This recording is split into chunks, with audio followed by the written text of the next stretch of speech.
Hello Internet! Today we are going to look at probably the two most important members of the Gravity team. We've got Sableye, the setter, and in a few moments time we'll have Groudon, the Gravity sweeper as well. Now, Sableye is the only setter now in the team since Landorus was dropped a few months ago, which means Sableye is really important. I can't remember many times that I didn't take Sableye to a game or even lead with it. Maybe once or twice out of thousands of games. The rest of the team is built to take advantage of Gravity, so it is that important. Groudon, can hit everything with its Precipice Blade, doesn't have to worry about missing. Whimsicott can put things to sleep with Grass Whistle, as can Gengar with its Hypnosis, and hit things with Hex too. Kyurem can fire off Blizzards and not worry about missing either. So it is really good. The team does take advantage of it very well. Without Gravity, the team can still perform somewhat, but maybe a little bit unreliably. But I'm using Sableye over something like Meowstic or Landorus maybe for quite a lot of reasons. I do think on a team like this, Sableye is the best Gravity setter. Maybe if my Groudon was slow and I had like a Trick Room element to it, I would go for Meowstic, but I do think Sableye is a lot better. I do prefer the non-Trick Room version, obviously, else I would be using Meowstic. So this Sableye does have some tricks that Meowstic can't do. If you're using Meowstic, then, okay, so you can have Gravity, you can have Trick Room, you're probably going to have Safeguard and Swagger, or maybe Quick Guard or something else on there. But it's definitely going to be Trick Room. Sableye is a Ghost type, it has that over Meowstic, so it only has to worry about scrappy fake outs. A fake out onto Meowstic and it is potentially just getting knocked out that turn. The only thing that can stop Sableye is Scrappy Kangaskhan or Scrappy Lopunny, but you don't really see that too often. If you do see Kangaskhan, then you can maybe lead differently, maybe prepare for that too. So you do always have that in mind when you're using this. Sableye is very good not only for the Gravity though, it is a fantastic support Pokemon with its other moves. Quash is such a good move. I really like Quash. I did actually use Quash in the Italian Nationals in 2015, I think, last year actually. Yeah, I used a Trick Room team in that tournament with Quash, and it's just so good because if you're playing against a Trick Room team, then like you can get your Gravity as they go for their Trick Room, and then the next turn you can Quash and Hypnosis, or you can Quash and Blizzard to reduce their eruption damage or whatever, just to weaken their Pokemon.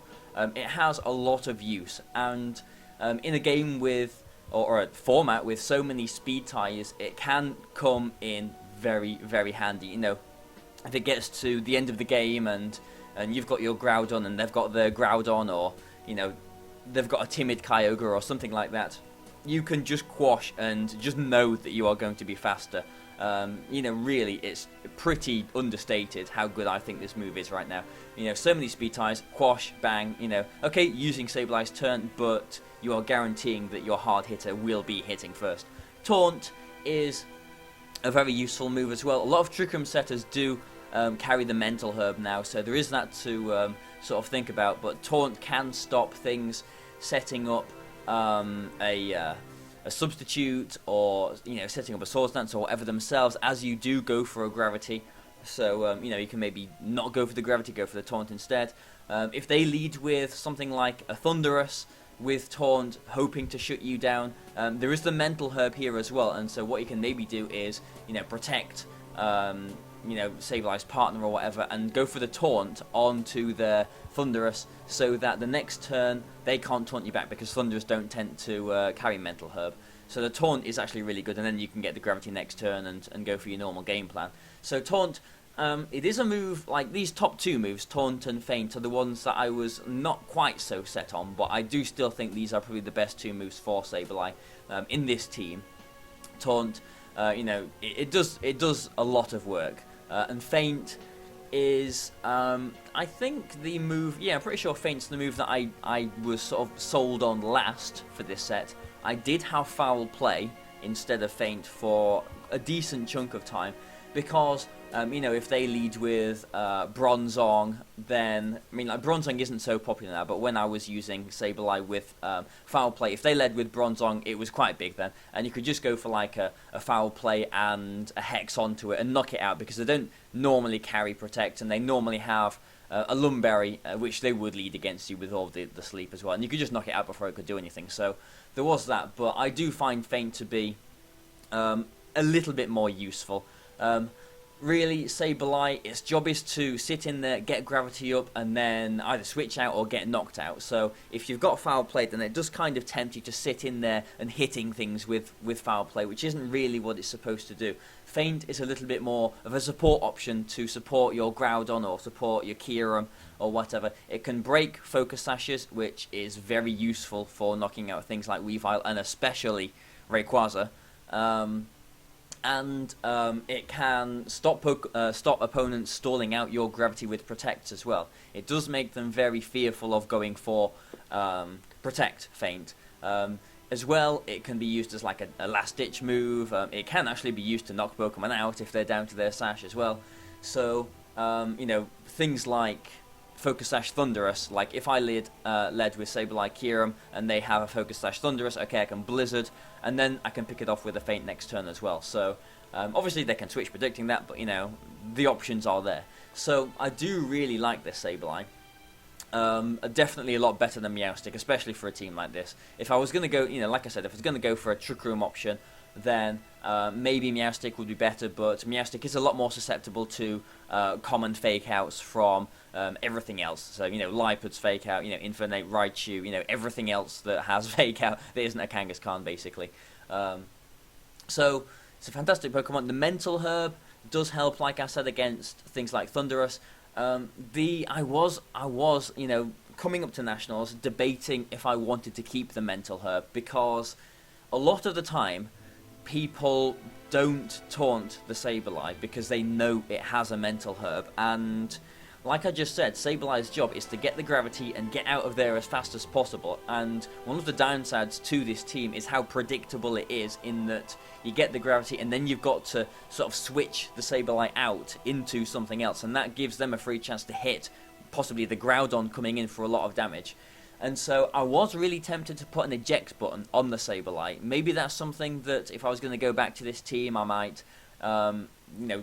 play around with, because really, if they don't go for a fake out onto you, with a Scrappy or maybe a Talonflame's Brave Bird, I'd have to worry about a bit more as well. I could just go for the gravity and eject button out of there, quickly bring in either the Whimsicott or the Groudon and take advantage straight away of the gravity. I think that would be really nice, but I felt like Mental Herb was just a safer option, just so that if it did get taunted, then I can taunt them back or just still safely get the gravity up.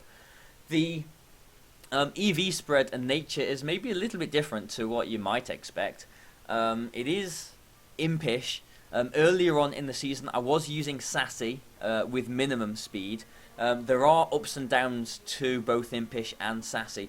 Using minimum speed, you are basically guaranteeing yourself to underspeed lots of things, like maybe speed tying with minimum speed, Mawile, stuff like that. It's important not for situations where like who goes first sort of thing, but in situations where you might want to switch a Pokemon out, because if I led with Sableye and something else, and they led with two Pokemon, and they were threatening a Kyogre switch in, maybe if I'd led with Kyurem, I could maybe switch my Sableye out to Groudon, and because Sableye would be the slowest thing on the field, I would get my Weather. So I would be in a good situation from there. But I did go for Impish in the end, not minimum speed.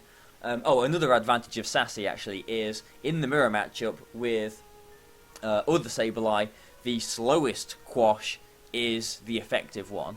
So if there's like my Sableye and a Kyurem against a Sassy Sableye and a Kyurem, if they quash my Kyurem and I quash their Kyurem will be going first because they've got the slower quash. That is quite an important mechanic to note. But those are the advantages of Sassy. I did go with Impish in the end. After I've given you those advantages, I'm sort of half wondering why, actually. But no, I went with Impish in the end because I felt like In the mirror matchup, Quashes can be a little bit predictable. I wanted to have the faster Sableye in the Sableye mirror match. It does sound quite strange, doesn't it, this? So that I could maybe taunt them and then taunt them again the next turn if they've got Mental Herb too, because a taunted Sableye isn't doing anything. If my Sableye can stop itself from being taunted, then I can taunt their Whimsicots, and a taunted Whimsicott isn't doing anything in the mirror match either, aside from knocking out the Sableye, obviously, with a Moonblast. But even still, at Impish, it's still going to be slower than most things, so like this happened in one tournament, if they get Trick Room up and then skill swap away my Prankster with their Cresselia, then I'm still going to be the slowest thing in the Trick Room, and I can still quash and do a lot of work with it there as well. So the speed stat doesn't really matter too much. Both work, Impish and Sassy, and whatever, minimum speed or like this, they both work. This EV spread, it does look a little bit strange actually as well, doesn't it? I mean, the 4 in speed is, I suppose, just for the speed tie-on or the Sableye. The 4 in attack is just because it doesn't really go anywhere else and maybe helps Feint do an extra point of damage on some things. But the EVs are basically to allow my Sableye to survive. I'm pretty sure it's a Jolly, Scrappy Fake Out, and a Life Orb Brave Bird from Talonflame, so that if I do survive that, I kind of force them to Brave Bird the Sableye again the next turn, so that they prevent my gravity. Allows my partner to do a little bit of work. It will survive things like Precipice Blades and stuff like that, quite easily. This will survive an Eruption from a special Modest Groudon, as long as I get my Salamence's Hyper Voice off first as well to weaken it. Or I suppose a Blizzard would, put it out of range as well. It's a bit of a double-edged thing, really, this Sableye, being as bulky as it is, because, like I was saying, a lot of the times, I do just want Sableye to get knocked out or switched out somewhere, which is why the eject button would be quite nice. But also, I was sort of, maybe tempted to use a Sableye that was actually really frail, like, not really invest anything in defense, maybe just so that it can survive a Talonflame Brave Bird or something, but really frail so that I can get the gravity and then just let it get knocked out and get a free switch into something and take advantage of the gravity. But I think we've waffled on about Sableye a bit too much. You can see the spread, there you go. Next, we're going to have a look at Groudon. So here we are, Primal Groudon, and it's all of its lovely mighty glory. Look at that massive base stat total there. The EV spread and moves are maybe a little bit different to the common Groudons. I do like my odd little moves here and there, and probably the thing that sticks out most on this Groudon is the Rock Tomb. I know Tom, Sax Lad, when he was using this team, he still preferred Fire Punch on his Groudon, I suppose for the guaranteed knockout on things like Ferrothorn, but I really, really like Rock Tomb, unless it misses. I really like Rock Tomb on this, because Mega Salamence is actually a big issue for this team, and because it is faster than Whimsicott. So if you can get the Rock Tomb onto it, then you can either hit it with another Rock Tomb, or allow Whimsicott to outspeed it and knock it out with a Moonblast as well. So Rock Tomb, I do actually really like. It does, I like my speed control, and it's just a nice little thing that you can do. It doesn't really catch people off guard anymore, but hey ho. It is also another option for knocking out Talonflame if you don't get gravity up, and hitting things like Ho-Oh if you don't get gravity up, because maybe it's at the end of the game, maybe they've managed to stop you getting your gravity up somehow. It is nice to have the options. Talonflame is a big issue for the team, so having a move that will just obliterate it 95% of the time, unless it's got a Charty Berry or whatever, is very nice too. Precipice Blades, obviously it has to be Precipice Blades. I can't use Earthquake because I'll be hitting my partner Pokemon. The gravity means that it won't be missing. It is more powerful as well. Precipice Blades is such a good move in gravity. Swords Dance is really the key to this set though, because a lot of the times, thinking back, if you watched yesterday's video, the history of the team, the whole point of this team, the whole idea was to sort of put things to sleep and then belly drum up with Azumarill or Quiver Dance with the Volcarona. And now I can put things to sleep and Swords Dance. And a +2 Groudon is a real monster. It will one-shot almost anything with Precipice Blades. It is such a nasty Pokemon.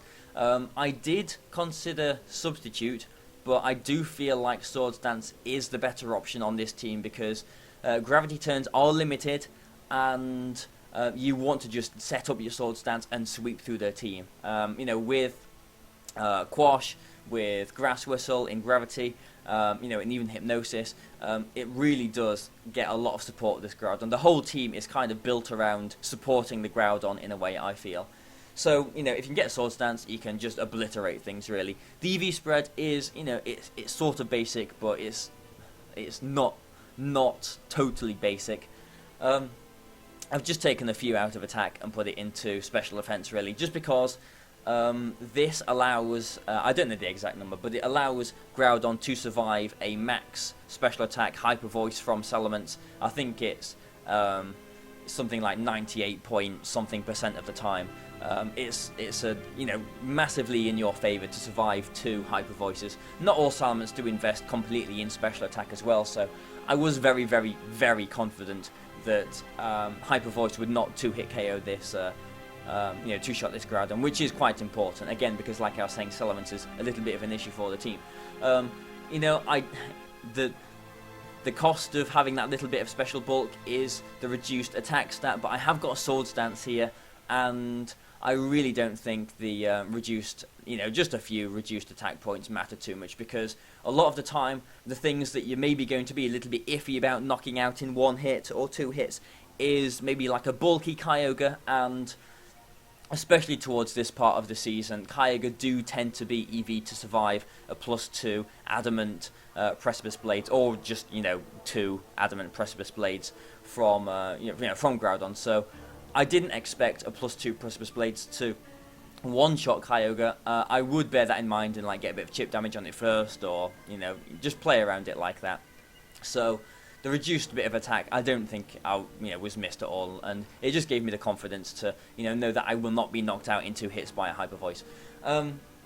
So there you go. It's such an important member of the team. Both of these, we've started off with both of these just because it's they're in the order that I like. I do. You know how I like my order with my teams. Sableye and Groudon are just first, but they really are the 2 most important members of the team. Sableye for the gravity to set up the rest of the team, and Groudon, which really the rest of the team is designed to support and just sweep through their team. In Gravity, Precipice Blades will hit everything. At +2, it will obliterate everything. So there you go. And Jolly as well, just because if you're facing opposing Groudons or opposing timid Kyogre, it's always nice to know that you are at least going to be faster, or at worst speed tying. This is such a speed tie based format. It's not so fun, really, but I think someone did suggest I used a bulkier Groudon that could survive an Earth Power from a special Groudon and hit it back or whatever, but because this is such an offensive team, it's just a set up, sweep, go, sort of team. Being as fast as possible was really important, so there was no way I was going to go down to Adamant. Jolly all the way, absolutely. So there you go. So we've looked at Sableye, we've looked at Groudon in this video. Tomorrow we're going to have a look at Whimsicott and Gengar, 2 of the more sort of supporting, I suppose-ish Pokemon in the team. But there we go. I hope you've enjoyed this. Feel free to take the spreads as we go on through the rest of the week as well. So thanks a lot. Stay tuned for tomorrow. Goodbye for now.